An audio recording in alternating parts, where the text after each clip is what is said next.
Hello everyone.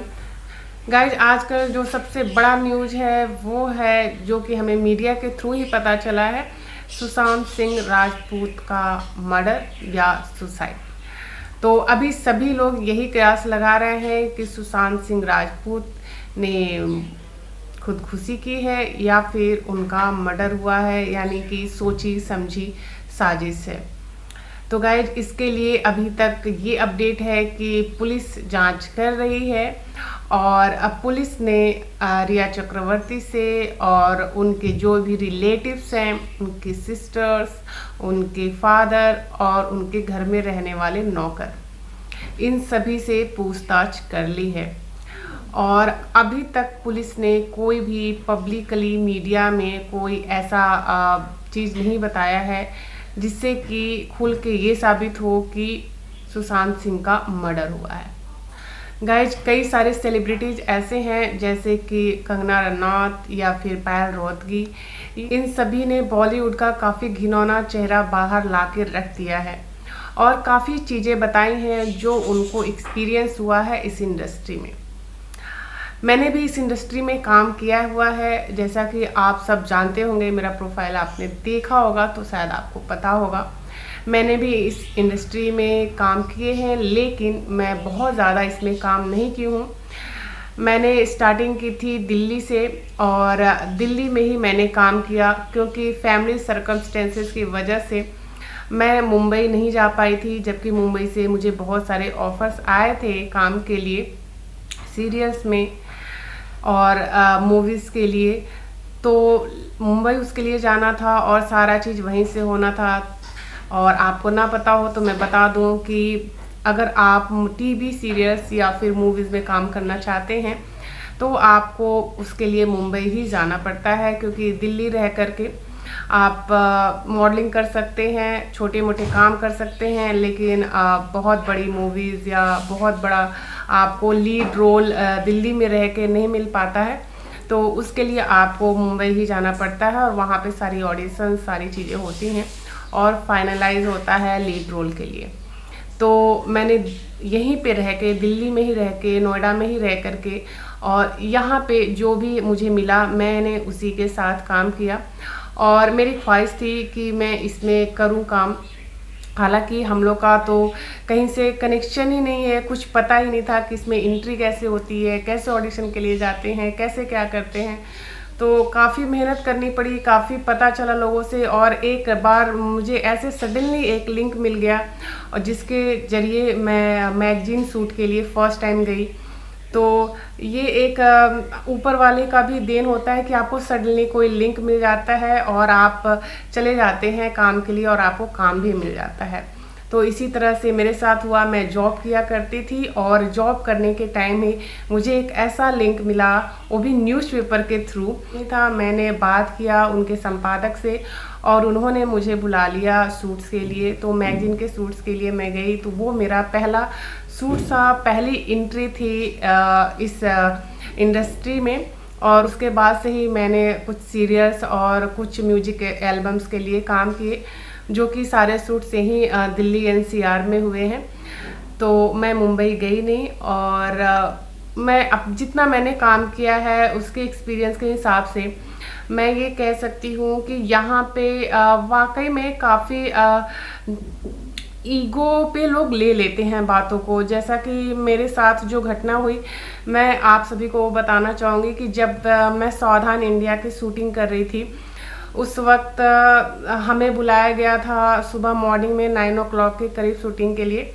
और जब मैं 9 o'clock शूटिंग के लिए गई, उसके बाद शूटिंग शुरू हुई कम से कम 1:30 बजे के करीब से, 1:30 अराउंड शूटिंग स्टार्ट हुई और उसके बाद से करीब 7 o'clock हो गए और शूटिंग नहीं ख़त्म हुई।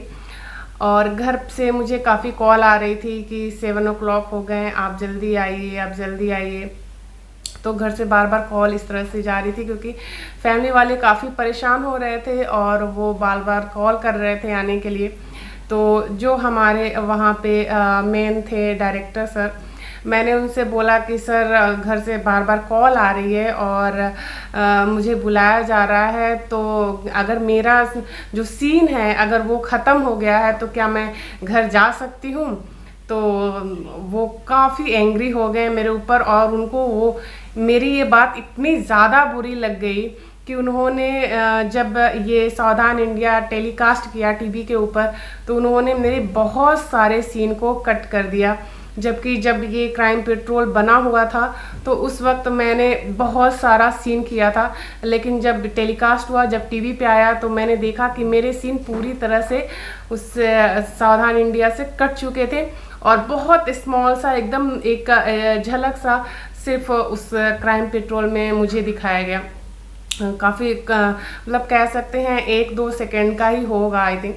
तो उस तरह से वो दिखाया गया। तो मेरे बहुत सारे सीन को काट दिया गया सिर्फ इतना कहने के लिए कि सर मेरे घर से बार बार कॉल आ रही है और टाइमिंग 7 o'clock तक का ही था, 9 to 7, और अगर मेरे सीन हो चुके हैं, मेरे सीन और बाकी नहीं है तो क्या मैं घर जा सकती हूँ।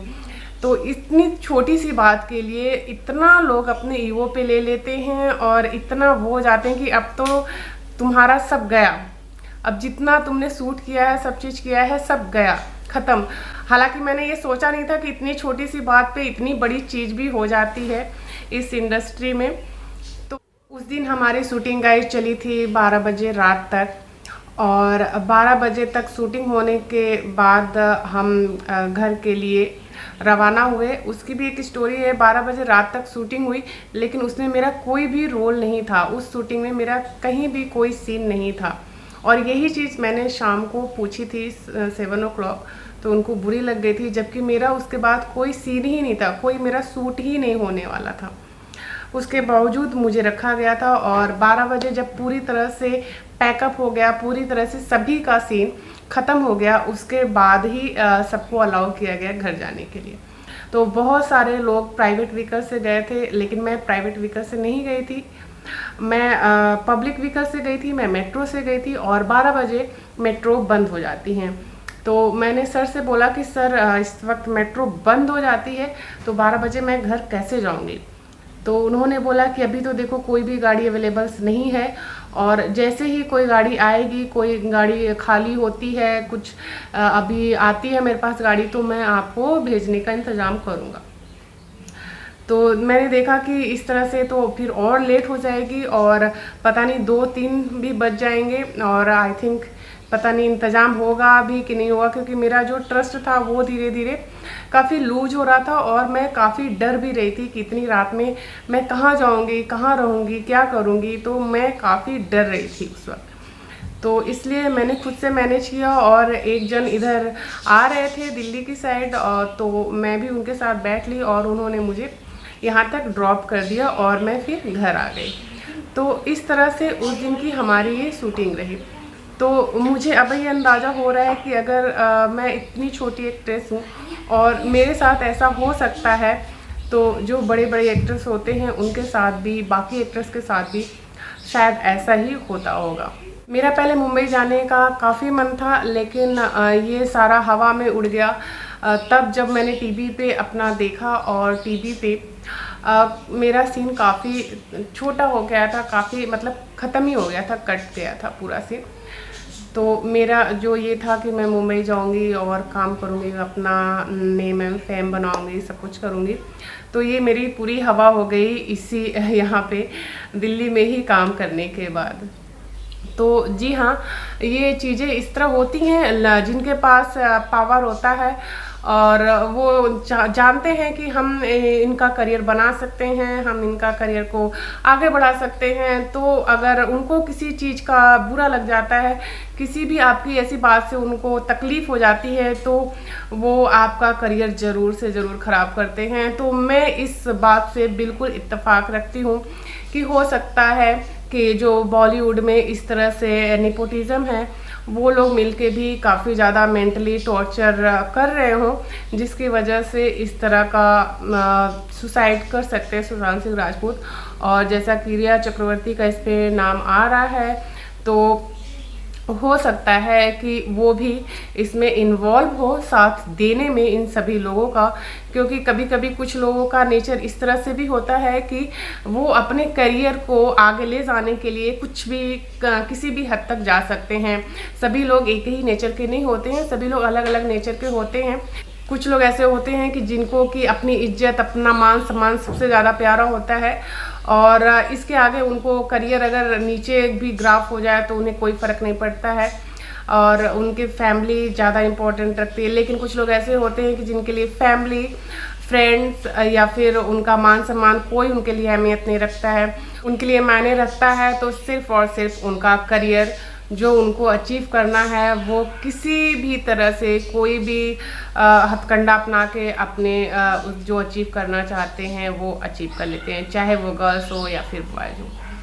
तो ये डिपेंड करता है आपकी नेचर पे, आप किस हद तक किस चीज़ के लिए जा सकते हैं।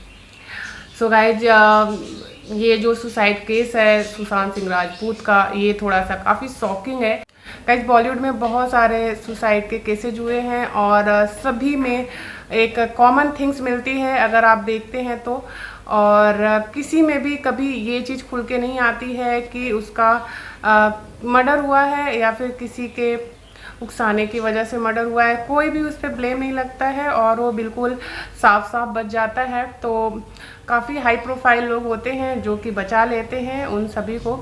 तो मैं ये कहूँगी कि इसकी काफ़ी निष्पक्ष गवर्नमेंट को जांच करनी चाहिए, और इस मामले को या फिर कोई भी मामला हो, सिर्फ यही मामला नहीं, किसी भी मामले हो, क्योंकि सभी की जान जानी होती है, और सभी मामले में काफ़ी निष्पक्ष होकर पुलिस को भी जांच करनी चाहिए। पुलिस को अपना ह्यूमैनिटी दिखाना चाहिए और सही, जो भी सही है उस चीज़ को बाहर लाना चाहिए। किसी को बचाने की, छुपाने की कोशिश नहीं करनी चाहिए। पुलिस वहाँ की जो जांच कर रही है उन्हें अपनी ह्यूमैनिटी दिखानी चाहिए, और इसकी जो जांच है वो बिल्कुल सच्चाई के साथ करनी चाहिए। किसी के भी आपको प्रेशर में नहीं आना चाहिए, क्योंकि गवर्नमेंट आपके साथ में है, सेंट्रल गवर्नमेंट आपके साथ में है। और अगर गवर्नमेंट आपके साथ में नहीं भी हो तो भी आपको अपना कोशिश करना चाहिए कि आप सच्चाई दुनिया के सामने लाए, क्योंकि जनता आपके साथ में है। सबसे बड़ी चीज़ यही होती है, जनता अगर चाहे तो बहुत सी चीज़ों को पलट करके रख सकती है। जब वो सत्ता पलट सकती है तो इन सब चीज़ों को क्यों नहीं पलट सकती।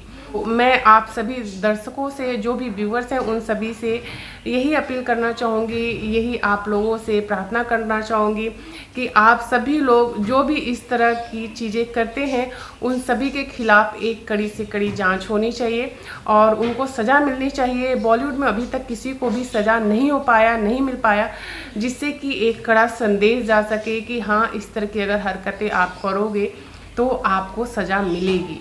तो हाई प्रोफाइल लोगों को सज़ा क्यों नहीं मिलती है, मेरी समझ से परे है। जबकि एक गरीब इंसान, एक आम इंसान को बहुत जल्दी उससे सज़ा मिल जाती है, बहुत जल्दी उसका केस भी ख़त्म कर दिया जाता है सज़ा दे करके। जबकि हाई प्रोफाइल केसेस में कभी भी केस ख़त्म होता ही नहीं है और वो बहुत लंबा चलता है और वो हमेशा पूरी ज़िंदगी जेल के बाहर रहते हैं, मज़े करते रहते हैं और मरने के बाद उनके केस का रिजल्ट आता है। तो हाई प्रोफाइल से जुड़े लोग हमेशा ही बचते रहते हैं। तो कोर्ट को, पुलिस को, सबको एक सख्त संदेश देना चाहिए कि चाहे हाई प्रोफाइल हो, चाहे बड़ा से बड़ा आदमी हो, उसे भी सज़ा हो सकती है और उसे भी सज़ा हमारे देश में होती है।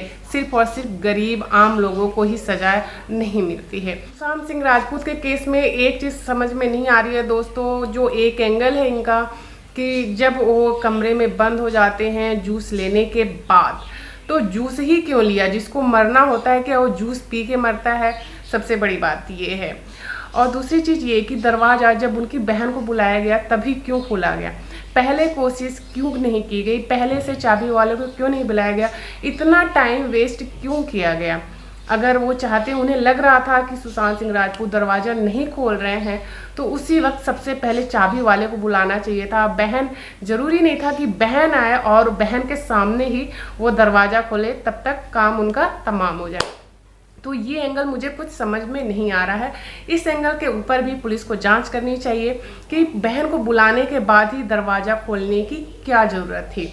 क्योंकि दरवाज़ा आप पहले भी खोल सकते थे, पहले भी चाबी वाले के पास जा सकते थे बिना टाइम ख़राब किए हुए। तो मैं अपने इस चैनल के माध्यम से यही कहना चाहूँगी कि इस एंगल की भी जांच होनी चाहिए। तो दोस्तों इसी के साथ अगली बार फिर मिलेंगे। Till then bye bye, take care.